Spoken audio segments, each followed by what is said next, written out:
Hi, my name is Lynn Vaughn, and I am a registered nurse and the Assistant Chief Nursing Officer at Ruby Valley Medical Center, which is a critical access hospital in Sheridan, Montana. Today I'm showing you how to make a really super simple PPE gown. This video is being thrown together very quickly, and I am by no means a professional seamstress and pattern maker, so you're going to have to bear with me. The one thing that I do want all of you to know is it is very important that we socially distance ourselves at this time. I don't want people going into the stores to purchase things. I don't want people exposing themselves in an effort to help people. So here in Montana, we have to make do. Where we live so far away from everyone, we have to make do with what we have. So get creative. You have things in your home. You don't need to go purchase items to help us.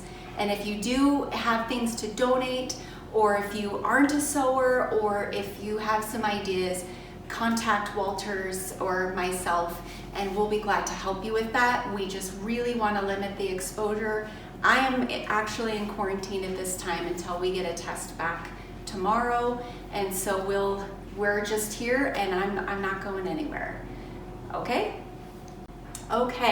so what this is a PPE gown. As you can see, I'm pretty small on the top, so this fits me. We're going to make a pattern also for a bigger person.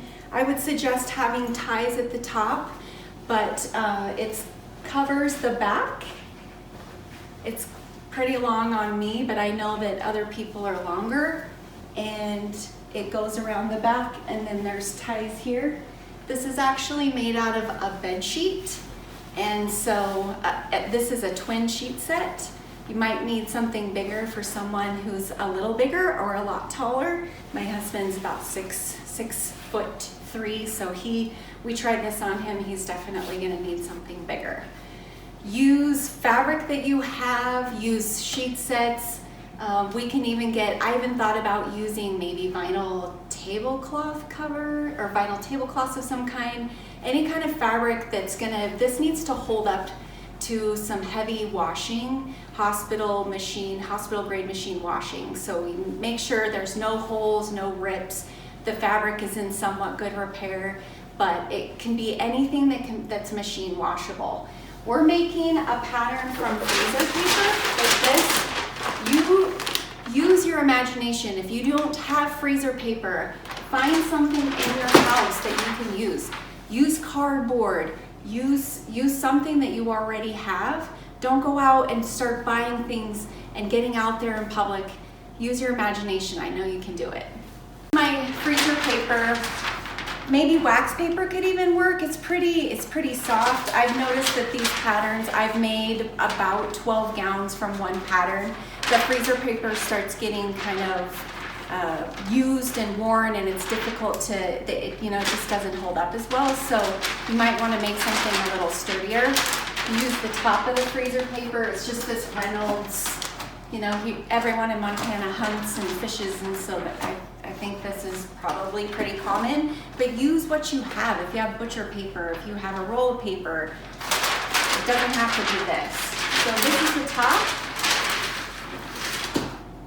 Okay, go ahead. Okay, so this is the top of the gown, as you can see, and this is what the pattern is going to look like when you put all three pieces together. I'm sorry, I'm not the best photographer, but this is the best I can do in this moment. So there's three pieces there. And once we made the first pattern, we realized, see this strap here? We needed to extend that all the way down here. So I have included pictures, but you're just going to, and do this in pencil. Don't be like me and make lots of mistakes. You want to use something, so you're gonna start here. This is the top of your gown. You'll make a mark, and you need to go 16.5 inches across, but give yourself some extra room and use pencil, because actually you might need to modify some things. So trace out this is the top of the gown. This is the middle of the gown. And this is the bottom of the gown.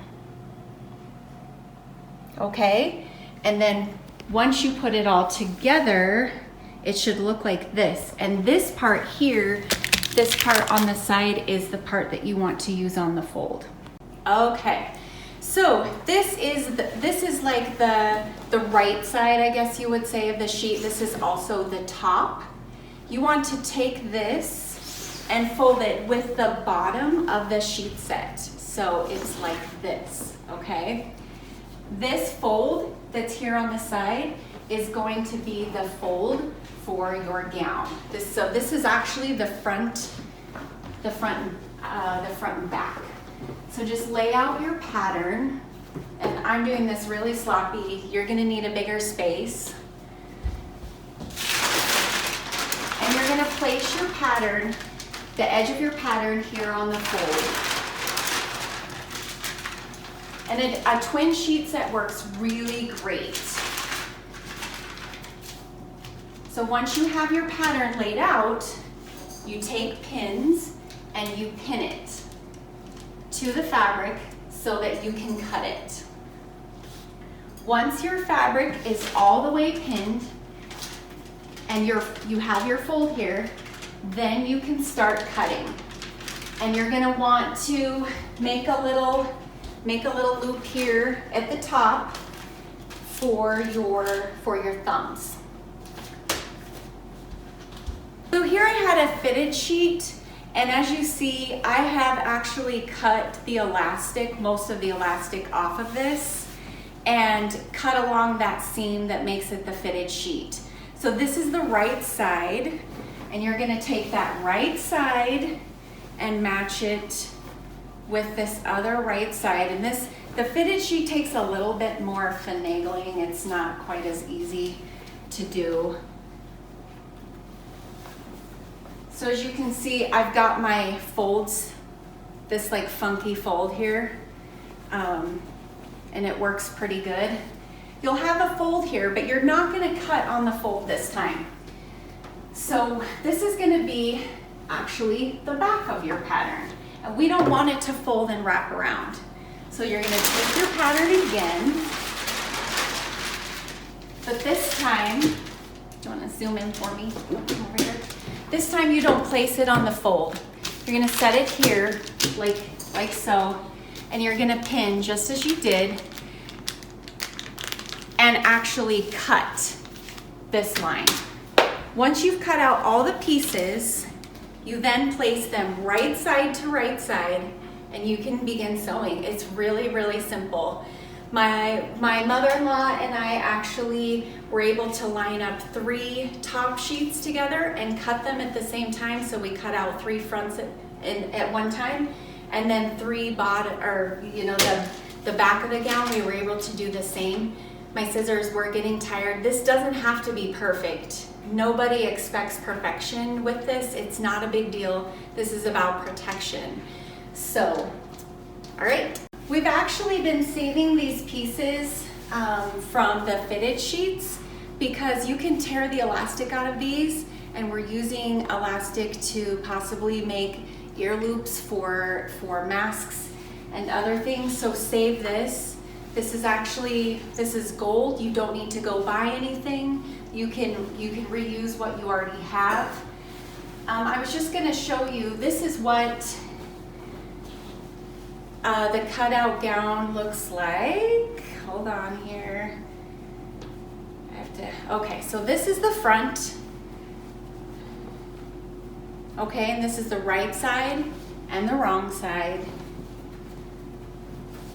And then this is a panel on the back, and you'll have 2 of them because you folded that fabric over, but you didn't cut along, you didn't leave the fold, you cut it, you cut that down.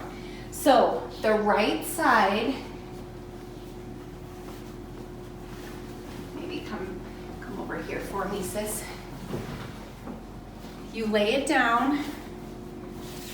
I gotta find where I'm at here. It looks like this goes to this side. So you'll have a right and a left side.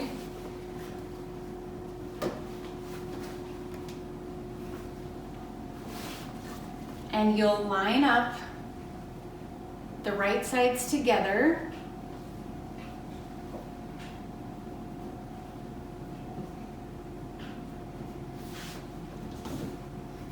And then you'll need to pin again. If you don't have these kinds of pins, not a big deal. Do you have some sort of office clip? Do you have a paper clip? Do you have clothespins?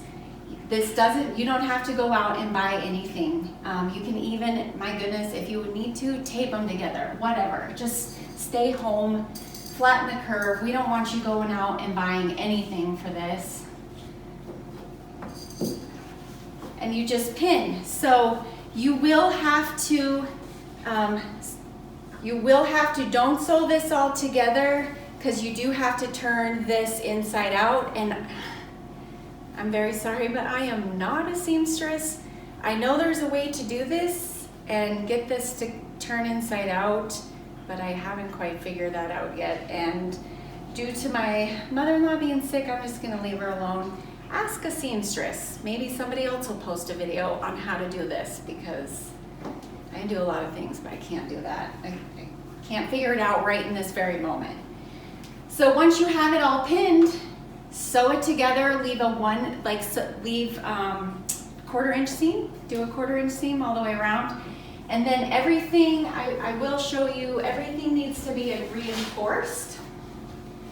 So it's important to, if you have never sewn, ask somebody. You zigzag around the edges, and then you do I think this is called a French seam, a double seam, so that it can stand up to washing. And this is another set of PPE that we made from a sheet set. Doesn't matter what it is, we need it, we can take it, anything we can do to help, and works pretty good.